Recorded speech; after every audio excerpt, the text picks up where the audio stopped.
Les paraboles de Jésus d'Ellen White. Le service de Dieu. L'emploi des talents. Dans la parabole, celui qui avait reçu les 5 talents s'en alla, les fit valoir, et il gagna 5 autres talents. De même, celui qui avait reçu les 2 talents en gagna 2 autres. Quelle que soit leur quantité, il faut que ces talents soient productifs. Ne nous interrogeons pas sur le nombre des talents reçus, mais sur l'emploi que nous en faisons. Notre premier devoir à l'égard de Dieu et de nos semblables est de développer nos facultés. Celui qui n'accroît pas ses capacités de jour en jour n'atteint pas le but de sa vie. Lorsque nous affirmons croire au Christ, nous prenons l'engagement de mettre à son service tout ce que nos aptitudes nous permettent de devenir. Nos efforts doivent donc tendre à porter chacune de nos facultés au plus haut degré de perfection, afin de faire tout le bien dont nous sommes capables. Le Seigneur a une grande œuvre à réaliser, et, dans la vie à venir, il accordera le plus bel héritage à ceux qui l'auront servi avec le plus de fidélité et d'empressement dans la vie présente. Il choisit ses instruments, et tous les jours, d'une manière ou d'une autre, il les met à l'épreuve. Il se sert de tous ceux qui s'efforcent d'exécuter ses desseins, non parce qu'ils sont arrivés à la perfection, mais parce qu'ils peuvent y parvenir avec son aide. Dieu acceptera seulement ceux qui ont un idéal élevé. Il met tout être humain en demeure de faire de son mieux. La sainteté est exigée de chacun. Ne rabaissons jamais l'idéal de la justice pour l'accommoder à nos tendances au mal, héréditaires ou acquises. Nous devons comprendre que l'imperfection du caractère est un péché.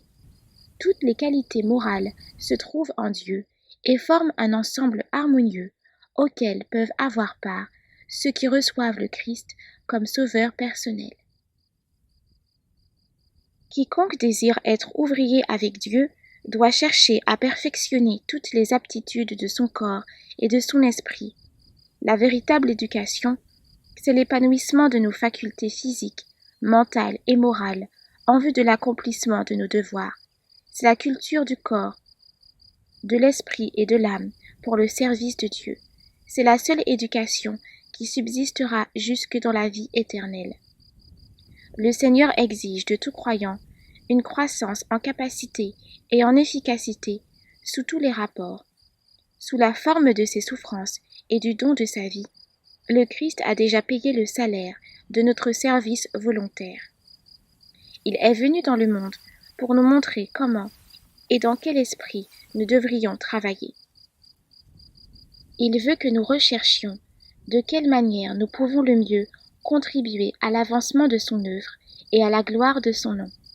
Honorons avec le plus grand amour et la plus entière consécration le Père qui a tant aimé le monde, qu'il a donné son Fils unique, afin que quiconque croit en lui ne périsse point, mais qu'il ait la vie éternelle. Le Christ n'a jamais déclaré qu'il était facile d'atteindre à la perfection morale. Un caractère noble et bien équilibré ne nous est pas donné à la naissance et n'est pas non plus le fait du hasard. On l'acquiert par des efforts individuels en vertu des mérites et de la grâce du Christ.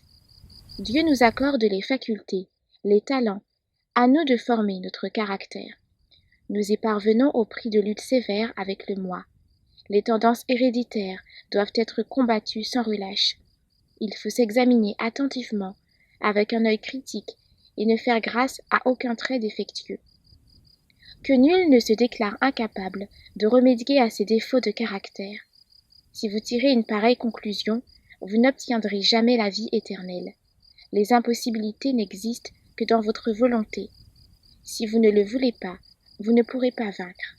La difficulté réelle provient de la corruption d'un cœur non sanctifié et de l'insoumission à la volonté de Dieu.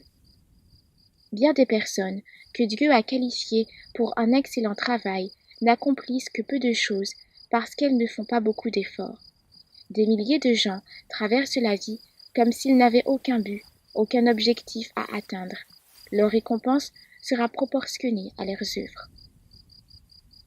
N'oubliez pas que vous ne parviendrez jamais à un idéal plus élevé que celui que vous vous serez fixé vous-même. Placez-le donc au plus haut possible, et pas à pas, même si cela devait vous demander un effort pénible, par le sacrifice et le renoncement, gravissez l'échelle jusqu'au dernier échelon. Que rien ne vous rebute. La destinée n'a pas tissé autour de vous des mailles si serrées et si solides que vous en soyez réduit à l'impuissance et à l'incertitude. Les obstacles devraient produire en vous la ferme résolution de les surmonter. Il suffira d'une barrière renversée pour vous fortifier et vous encourager. Avancez résolument dans la bonne voie et vous verrez que les circonstances, loin de ralentir votre marche, ne feront que l'accélérer. Ayez l'ambition, pour la gloire du Maître, de cultiver toutes les facultés, toutes les qualités. À chaque étape du développement de votre caractère, vous devez être agréable à Dieu. Cela vous est possible, car Enoch l'a réalisé, alors même qu'il vivait en un siècle dégénéré. Or, il y a encore des Enoch de nos jours. Imitez Daniel, ce fidèle homme d'État, qu'aucune tentation ne parvint à corrompre. Ne décevez pas celui qui vous a aimé au point de donner sa vie pour effacer vos péchés. Sans moi, vous ne pouvez rien faire, déclare-t-il. Ne l'oubliez pas.